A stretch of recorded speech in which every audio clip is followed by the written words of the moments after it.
अजर अमर गुणनिधि सुत हो। जानकी माता ने कहा कि हनुमान एक बात बताओ बेटा, तुम्हारी पूंछ नहीं जली आग में और पूरी लंका जल गई? श्री हनुमान जी ने कहा कि माता, लंका तो सोने की है और सोना कहीं आग में जलता है क्या? फिर कैसे जल गया? मां ने पुनः पूछा। हनुमान जी बोले, माता, लंका में साधारण आग नहीं लगी थी, पावक थी। पावक जरद देखी हनुमंता। पावक? हाँ मां, ये पहेलियां क्यों बुझा रहे हो? पावक माने तो आग ही है। हनुमान जी बोले, न माता, यह पावक साधारण नहीं थी। फिर जो अपराध भगत कर करई, राम रोष पावक सो जरई। यह राम जी के रोष रूपी पावक थी जिसमें सोने की लंका जली।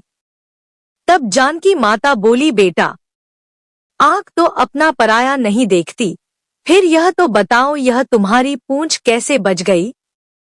लंका जली थी तो पूंछ भी जल जानी चाहिए थी। हनुमान जी ने कहा कि माता, उस आग में जलाने की शक्ति ही नहीं, बचाने की शक्ति भी बैठी थी। मां बोली, बचाने की शक्ति कौन है? हनुमान जी ने तो जानकी माता के चरणों में सिर रख दिया और कह कि मां, हमें पता है, प्रभु ने आपसे कह दिया था, तुम पावक महो करहु निवासा। उस पावक में तो आप बैठी थी, तो जिस पावक में आप विराजमान हो, उस पावक से मेरी पूंछ कैसे जलेगी? माता की कृपा शक्ति ने मुझे बचाया। मां, आप बचाने वाली हो, आप ही भगवान की कृपा हो। तब मां के मुंह से निकल पड़ा, अजर अमर गुणनिधि सुत हो, करहु बहुत रघुनायक छोहु। वंदन हनुमत का करें, बांधे वंदनवार। राम राम हनुमान संग, बोले बारंबार। लंका दहन रामचरित मानस का एक महत्वपूर्ण प्रसंग है। यह सर्वविदित है कि हनुमान जी ने लंका को जलाकर भस्म कर दिया था। लेकिन लंका को जलाने का विधि द्वारा विधान क्यों रचा गया? यही कारण था या फिर इसके पीछे कोई ऐसी वजह है जिसके बारे में अधिक लोग नहीं जानते हैं? दरअसल मां पार्वती के श्राप के कारण रावण की सोने की लंका जलकर राख हो गई थी। कथा कुछ यूं है कि एक बार भगवान विष्णु और माता लक्ष्मी मां पार्वती के निमंत्रण पर कैलाश पहुंचे। इस दौरान मां लक्ष्मी ठंड से ठिठुर रही थी। जब उनसे न रहा गया तो उन्होंने पार्वती जी से कहा कि आप राजकुमारी होते हुए भी इस हिमपर्वत पर इतने ठंड में कैसे रह रही हैं? इससे मां पार्वती को बहुत दुख है। कुछ दिनों बाद शिव और पार्वती देवी लक्ष्मी के बुलावे पर बैकुंठ धाम पहुंचे। बैकुंठ धाम का वैभव देखकर मां पार्वती ने शिव से भी अत्यंत भव्य महल बनाने की इच्छा जताई। शिव ने देवशिल्पी विश्वकर्मा को लंका बनाने का काम सौंपा। इसके बाद ही उन्होंने सोने के महल का निर्माण किया था। इस महल की वस्तु प्रतिष्ठा की पूजा के लिए ऋषि विश्रवा को बुलाया गया था, लेकिन वह महल की सुंदरता के दीवाने हो गए और उन्होंने यह महल ही शिव से दान में मांग लिया। शिव ने ऋषि विश्रवा को यह महल दान कर दिया। मां पार्वती इससे बड़ी क्रोधित हुई और उन्होंने विश्रवा को श्राप देते हुए कहा कि तेरी यह नगरी भस्म हो जाए। पार्वती के श्राप के कारण ही रावण द्वारा रक्षित वह लंका हनुमान ने फूंक डाली थी। गौरतलब है कि ऋषि विश्रवा ही रावण के पिता थे।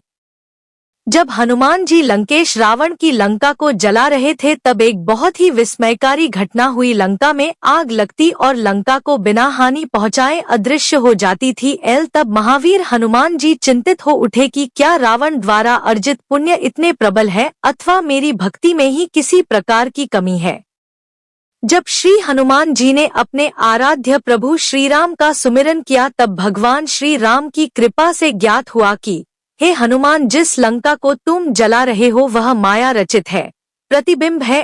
असली लंका तो मां पार्वती के हाथों शनिदेव की दृष्टि से पूर्व में ही ध्वस्त हो चुकी है। शनिदेव लंका के तल में है, इसीलिए ये प्रतिबिंब लंका नष्ट नहीं हो रही।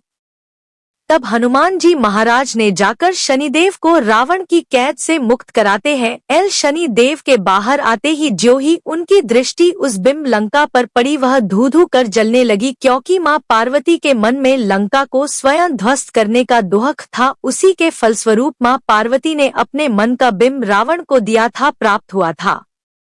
उसी प्रकार मनुष्य जब अपने सत्कर्म भूलकर दुष्कर्म में प्रवृत्त हो माया रूपी सुखों की रचना कर उन्हीं में डूब जाता है, सुमिरन भूल जाता है, तब शनि देव उसे अपना अस्तित्व और कर्म याद करवाते हैं। इसीलिए उन्हें न्यायाधीश कहा जाता है। तुलसीदास जी ने जब रामचरितमानस की रचना की तब उनसे किसी ने पूछा कि बाबा, आपने इसका नाम रामायण क्यों नहीं रखा? क्योंकि इसका नाम रामायण ही है, बस आगे पीछे नाम लगा देते हैं। वाल्मीकि रामायण, आध्यात्मिक रामायण, आपने रामचरितमानस ही क्यों नाम रखा? बाबा ने कहा, क्योंकि रामायण और रामचरितमानस में एक बहुत बड़ा अंतर है। रामायण का अर्थ है राम का मंदिर, राम का घर। जब हम मंदिर जाते हैं तो एक समय पर जाना होता है। मंदिर जाने के लिए नहाना पड़ता है। जब मंदिर जाते हैं तो खाली हाथ नहीं जाते, कुछ फूल फल साथ लेकर जाना होता है। मंदिर जाने की शर्त होती है, मंदिर साफ सुथरा होकर जाया जाता है। और मानस अर्थात सरोवर, सरोवर में ऐसी कोई शर्त नहीं होती, समय की पाबंदी नहीं होती, जाति का भेद नहीं होता कि केवल हिंदू ही सरोवर में स्नान कर सकता है, कोई भी हो, कैसा भी हो।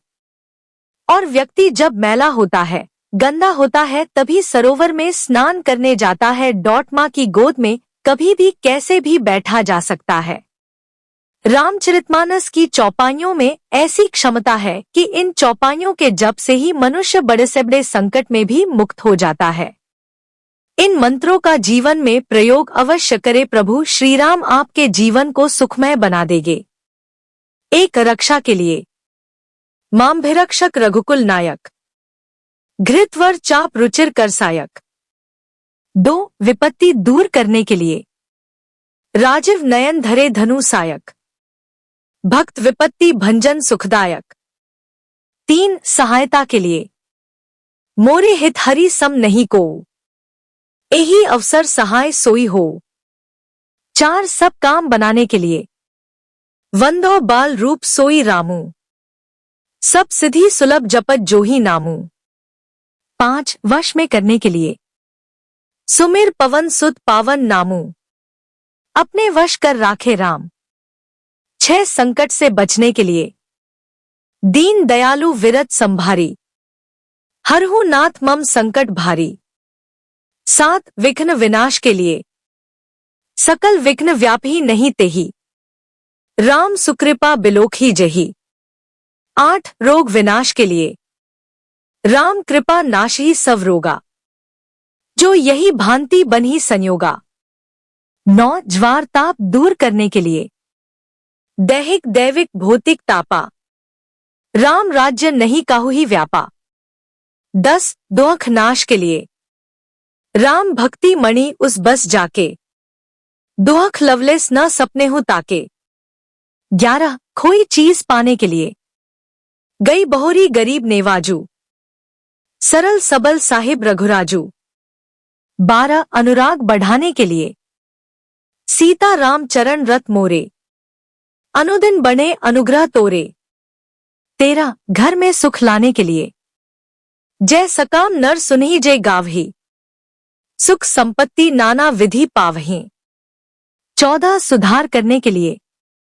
मोही सुधार ही सोई सब भांति, जासु कृपा नहीं कृपा अघाती।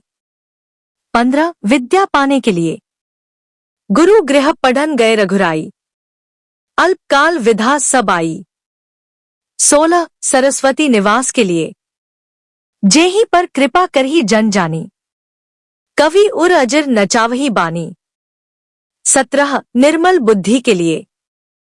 ताके युग पदं कमल मनाऊं, जासु कृपा निर्मल मति पाऊं।